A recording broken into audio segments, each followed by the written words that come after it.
Perhaps this is what he's on about. No, not the gym palace. This. The new Rolls Royce Phantom Drophead.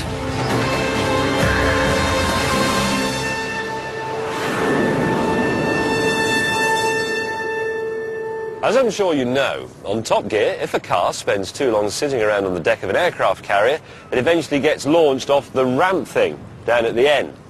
And this definitely isn't going to fly because it weighs 2.6 tons. So, let's be on our way. This really isn't the sort of car you'd want to drop in the ocean. Largely because it costs £307,000. That's £50,000 more than the Rolls Royce Phantom Saloon, which we tested a few years ago, and which, I have to say, we liked rather a lot.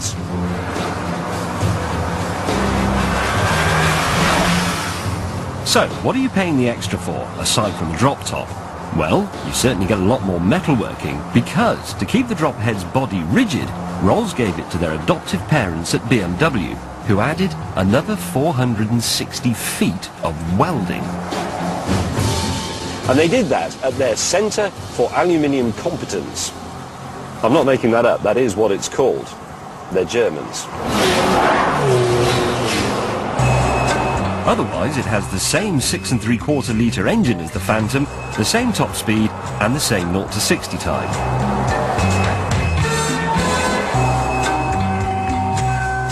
So, the mechanicals are the same, but the image, very different. The Saloon is the sort of car that you could hide in. You could sit in the back behind the tinted glass and just pretend to be selling Russian gas or whatever on your laptop. But with the Drophead, it'll be you who's doing the driving. You don't really want to ride in the back of this car unless perhaps you're the Queen of England or Elton John, which is the same thing, really.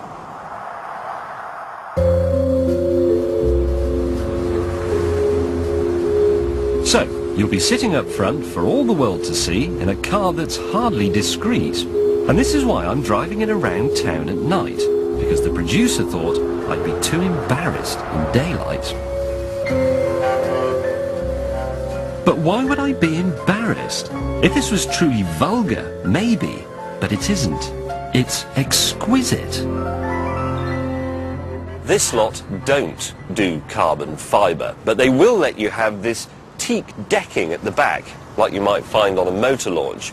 And they will also let you have the bonnet finished in brushed stainless steel.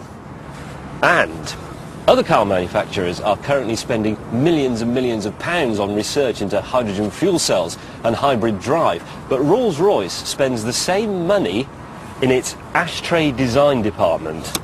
Look at that.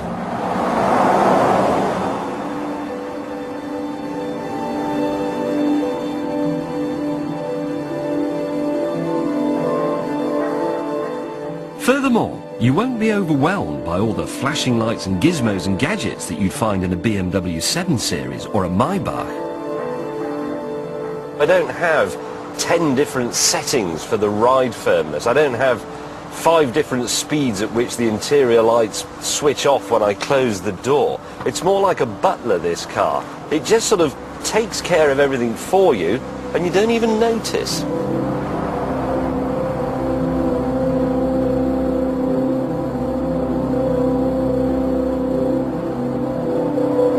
Like the Phantom Saloon, the Drophead doesn't follow the herd. It has its own ideas about what a luxury car should be. You can't order a sports pack or a flappy paddle gearbox, but you can choose from 44,000 shades of paint. And you know that teak decking? When you take the car for a service, a man in an apron oils it for you, like he might your favourite cricket bat. And when it rains, yes, you call on an old-fashioned soft top instead of some trendy folding metal origami. But that soft top is lined with cashmere. And yet, for all its teak and stainless steel and cashmere, The Drophead just doesn't come across as brash or in your face. I like to think that you could leave it in the rougher parts of town and no one would hurt it. Yeah. Oh, I love you. Let's not try it out though, eh?